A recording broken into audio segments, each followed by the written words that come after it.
ॐ मत्पितृसूक्तम्। ॐ मुदिर्ताम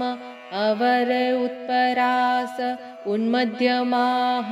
पितर सोम्यासः असुम्य ईयुर्वृकारितज्ञास्ते नोवन्तु पितरो हवेषु अङ्गिरसो नः पित्रो नवग्वा अथर्वणो भृगवः सोम्यासः तेषां वयं गुंसुमतो जग्नीयानामपि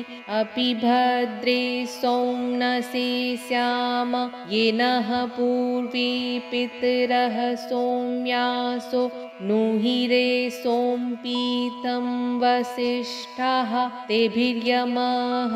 शरीराणो हविष्य उशन्न उषदभिप्रतीकाममत्तु त्वं सोम प्रचिकितो मनीखा त्वं रजिष्ठम् अनुनेखी पन्थाम तव प्रणीति पितरो न देवेको रत्नम् अभजन्त धीराः त्वया हि न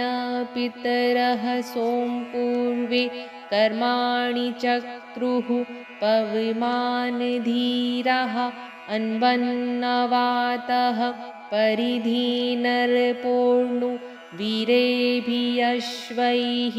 मघ्वा भवानः त्वं सोमपितृभिः संविदानो नुद्यावा पृथिवी आततन्थ तस्मै त इन्दो हविखा विधेम वयं स्याम पतयोरयीणाम बर्हि खदः पित्रः उत्यर्वार्गीमावो हव्या चक्रीमा जुखध्वं त आगत अविशासन्तमेनाथा नः शम्योरपो दधात अहं पित्रन्त सुविदत्रान अवित्सीनपातं च विक्रमणं च विष्णोः बर्हि खदो ये स्वधया सुतस्य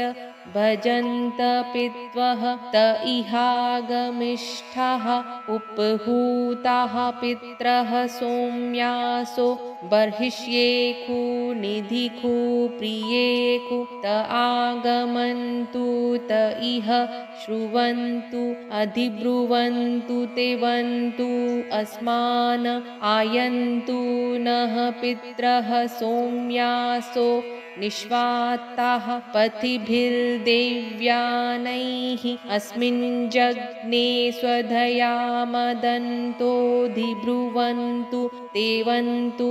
अस्मान् अग्निष्वाता पितर एह गच्छतः सदः सदः सदत सुप्रणीतयः अट्टाः विङ्खि प्रयतानि बर्हिख्यधारयिं सर्ववीरं दधातन् ये अग्निष्वाता ये अग्निष्वाता मध्ये दिवः स्वधयामादयन्ति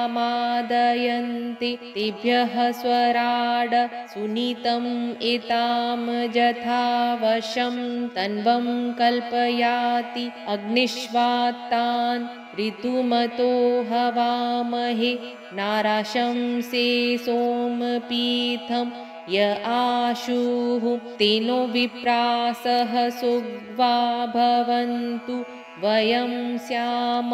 पतयोरयीणाम आचाजानुदक्षिणतो निखद्य इमं जज्ञम् अभिगृणीत विश्वे माहिंसिष्ट पित्रः केनचिन्नो यद्व आगः पुरुखताकराम आसीनासो अरुणिनामुपस्थे रयिं धत्त दाशुखे मर्त्याय पुत्रेभ्यः पित्रः तस्य वस्वः प्रयच्छत इह